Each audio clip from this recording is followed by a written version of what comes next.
Hi అండి, అందరికీ స్వాగతం. స్టాక్ మార్కెట్ అనగానే ఫ్యూచర్స్ అండ్ ఆప్షన్స్ అంటే ఎఫ్ఎండో అనే మాటలు తరచుగా వింటూ ఉంటాం గదా. చాలామందికి ఇవి కొంచెం కన్ఫ్యూజింగ్ అనిపిస్తాయి. సో ఈరోజు మనం ఈ ఫ్యూచర్స్ అండ్ ఆప్షన్స్ అంటే ఏంటో చాలా సింపుల్గా అర్థం చేసుకునే ప్రయత్నం చేద్దాం. సరే, మరి టాపిక్లోకి వెళ్ళిపోదామా? మనం ముందుగా ఒక ఇన్వెస్టర్కి ఎదురయ్యే పెద్ద రిస్క్ ఏంటో చూద్దాం. ఆ తర్వాత ఆ రిస్క్ నుంచి ఎలా ప్రొటెక్ట్ చేసుకోవాలో తెలుసుకుందాం. దీనికోసం మనకు రెండు టూల్స్ ఉన్నాయి, ఆప్షన్స్ ఇంకా ఫ్యూచర్స్. చివరిగా ఈ టూల్స్ని రక్షణ కోసం వాడతారా లేక దాడి చేయడానికి వాడతారా అన్నది కూడా చూద్దాం.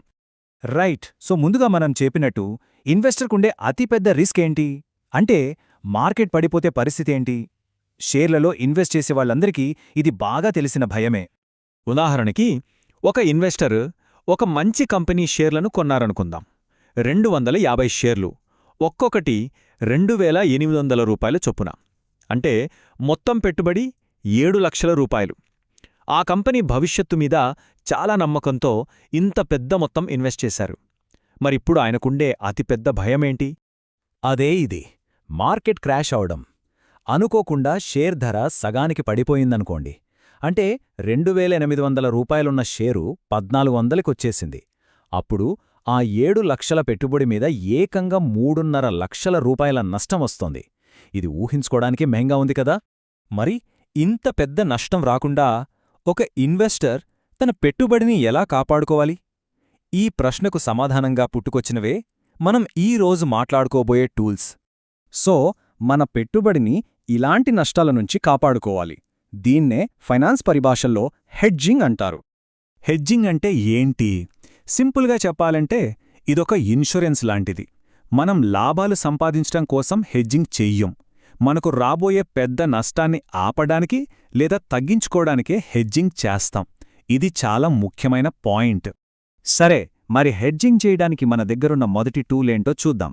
దీని పేరు ఆప్షన్స్. ఇది అచ్చం మన ఇన్సూరెన్స్ పాలసీలానే పనిచేస్తుంది. ఆప్షన్స్లో ఒక రకం పుట్ ఆప్షన్. దీని కాన్సెప్ట్ ఏంటంటే ఇది మనకొక హక్కు ఇస్తుంది. ఏంటా హక్కు? ఒక షేర్ని భవిష్యత్తులో ఒక నిర్దిష్ట ధరకు అమ్ముకునే హక్కు. అయితే ఇది హక్కు మాత్రమే, బాధ్యత కాదు. అంటే మనకు ఇష్టమైతే అమ్మచ్చు, లేకపోతే లేదు. స్టాక్ ధర పడిపోతుంది అనుకున్నప్పుడు దీన్ని వాడుకుంటారు. ఇంకా సింపుల్గా అర్థం చేసుకోవాలంటే మనం కార్కి ఇన్సూరెన్స్ ఎలా కడతాం? రిస్క్ ఏంటి? యాక్సిడెంట్ అవ్వచ్చు. దానికోసం మనం ఒక చిన్న ప్రీమియం కట్టి మన కార్ని ప్రొటెక్ట్ చేసుకుంటాం. ఇక్కడ కూడా అంతే. స్టాక్ మార్కెట్లో రిస్క్ ఏంటి? మార్కెట్ క్రాష్ అవ్వచ్చు. దాన్నుంచి మన పెట్టుబడిని కాపాడుకోవడానికి మనం ఒక చిన్న ప్రీమియం కట్టి పుట్ ఆప్షన్ కొంటాం. యాక్సిడెంట్ అయితే ఇన్సూరెన్స్ డబ్బులిస్తుంది.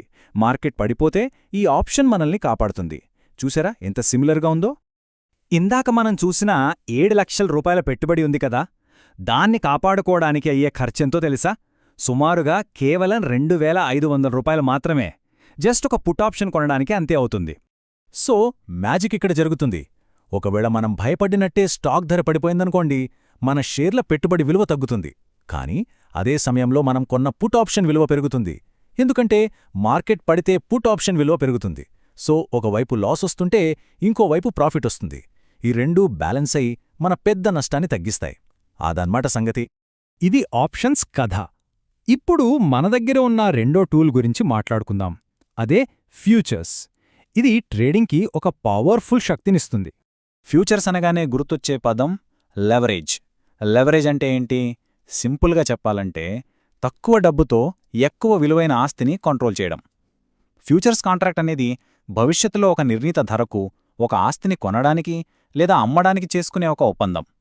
ఇక్కడ గుర్తుపెట్టుకోవాల్సిందేంటంటే ఆప్షన్లాగా ఇది హక్కు కాదు, ఇదొక బాధ్యత. ఖచ్చితంగా ఆ పని చెయ్యాలి. ఈ తేడా చూడండి. మనం ఇందాకటి ఉదాహరణ తీసుకుంటే క్యాష్ మార్కెట్లో 250 షేర్లు కొనాలంటే మొత్తం 7 లక్షలు కావాలి. కానీ ఫ్యూచర్స్ మార్కెట్లో అవే 250 షేర్లను కంట్రోల్ చేయడానికి మనం కేవలం 1,50,000 రూపాయలు మార్జిన్ కడితే చాలు. అంటే 7 లక్షల రూపాయల సరుకుని కేవలం 1,50,000తో మనం కంట్రోల్ చేస్తున్నాం. ఇదే లీవరేజ్ పవర్. అయితే ఈ లెవరేజ్ అనేది రెండు వైపులా పదునున్న కత్తిలాంటిది. ఎందుకంటారా? లాభాలొస్తే భారీగా వస్తాయి. ఉదాహరణకి 1,50,000 పెట్టుబడి మీద 50,000 లాభం వస్తే అది 33% రిటర్న్. అదే 7 లక్షల మీద 50,000 లాభం వస్తే అది కేవలం 7% రిటర్న్. చూసారా ఎంత తేడా ఉందో? కానీ రిస్క్ కూడా అంతే ఉంటుంది. మార్కెట్ కొంచెం మనకు వ్యతిరేకంగా వెళ్ళినా సరే మనం పెట్టిన లక్షన్నర మొత్తం సున్నా అయిపోయే ప్రమాదం కూడా ఉంది. సో లాభాలు ఎక్కువ, నష్టాలు ఎక్కువే. సరే, ఇప్పటిదాకా మనం ఈ టూల్స్ని రక్షణ కోసం అంటే హెడ్జింగ్ కోసం ఎలా వాడొచ్చో చూశాం. నిజానికి వీటిని కనిపెట్టింది కూడా అందుకే. కాని అసలు కథ వేరే ఉంది. ఈ రోజుల్లో వీటిని రక్షణ కోసం కంటే వేరే పనికే ఎక్కువగా వాడుతున్నారు. అదే స్పెక్యులేషన్, అంటే ఊహాగానాలు. ఇక్కడ ట్రేడర్లు అసలా కంపెనీ షేర్లే కొనరు. జస్ట్ మార్కెట్ పైకెళ్తుందా కిందకెళ్తుందా అని అంచనా వేసి దానిమీద బెట్ కాయడానికి ఈ ఫ్యూచర్స్ ఆప్షన్స్ని ఒక సాధనంగా వాడుకుంటున్నారు. ఇది ఎలా పనిచేస్తుందంటే, స్టెప్ 1 మార్కెట్ పడిపోతుందని ఒక ట్రేడర్ అంచనా వేశారు. స్టెప్ 2 ఆయన దగ్గర షేర్లు లేవు కాబట్టి 7 లక్షల పెట్టుబడి పెట్టాల్సిన అవసరం లేదు. స్టెప్ 3 సింపుల్గా ఒక 12,500 పెట్టి ఒక పుట్ ఆప్షన్ కొంటారు. స్టెప్ 4 ఆయన అంచనా నిజమై మార్కెట్ పడిపోతే ఆ ఆప్షన్ విలువ పెరుగుతుంది. బహుశా 25,000 అవ్వొచ్చు. అంటే తక్కువ డబ్బుతోనే లాభం సంపాదించారు. ఇదే స్పెక్యులేషన్. కానీ ఇక్కడ మనం ఒక ముఖ్యమైన విషయాన్ని గుర్తుపెట్టుకోవాలి. ఆప్షన్స్ ట్రేడింగ్లో డబ్బు గాల్లోంచి పుట్టుకురాదు. ఒకరు డబ్బు సంపాదించారంటే దాని అర్థం అదే ట్రేడ్లో ఇంకొకరు ఆ డబ్బుని పోగొట్టుకున్నారని. ఒకరి లాభం ఇంకొకరి నష్టం. దీన్నే జీరో సమ్ గేమ్ అంటారు.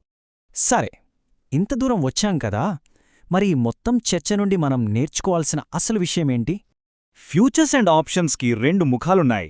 వాటిని ఒక డాలులాగా వాడొచ్చు, అంటే మన పెట్టుబడులని నష్టాల నుంచి కాపాడుకోవడానికి, హెడ్జింగ్ కోసం. లేదా వాటిని ఒక కత్తిలాగా కూడా వాడొచ్చు, అంటే మార్కెట్ కదలికల మీద బెట్టి కట్టి ఎక్కువ రిస్క్ తీసుకుని ఎక్కువ లాభాలు సంపాదించడానికి, అంటే స్పెక్యులేషన్ కోసం. డాల్గా వాడినప్పుడు మన రిస్క్ మనం కట్టిన ప్రీమియం వరకే. అదే కత్తిగా వాడితే నష్టాలు కూడా భారీగా ఉంటాయి. చివరిగా ఒక ప్రశ్న. ఈ ఫ్యూచర్స్ అండ్ ఆప్షన్స్ అనేవి రిస్క్ని మేనేజ్ చేయడానికి ఉపయోగపడే టూల్సా, లేక అవే కొత్త రిస్క్ని సృష్టించే మార్గాలా? మనం వాటిని ఢాలుగా వాడుతున్నామా లేక కత్తిగా వాడుతున్నామా అనే స్పష్టత ఉండటమే ఈ ఎఫ్&ఓ ప్రపంచంలోకి అడుగుపెట్టే ముందు తెలుసుకోవాల్సిన అతి ముఖ్యమైన విషయం.